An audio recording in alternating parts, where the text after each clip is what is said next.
प्रतिवर्ष भली चलित वर्ष जगतसिंहपुर जिला तिर्तोल ब्लॉक साइलो पंचायत छोटीबर ग्राम में श्रीराम नवमी महासमारोह पालित हो जाइए।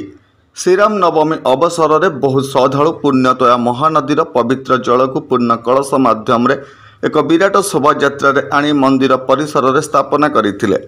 बुधवार प्रातरु अभिज्ञ पूजक मानक द्वारा प्रभु श्रीराम माता जानकी भ्राता लक्ष्मण समेत भक्त श्रेष्ठ वीर हनुमान पूजा अर्चना करा जायथिला।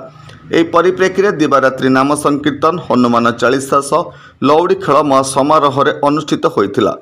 एही भक्तिमय कार्यक्रम में बहु श्रद्धालु जोग देइथिला बेले पारादीप निर्वाचन मंडलीर बीजेडी विधायिका प्रार्थी गीतांजलि राउतराय और साइलो ग्राम पंचायत सरपंच समाजसेवी सरोज कुमार सेठी प्रमुख जोगदे प्रभु आशीष कामना करथिले।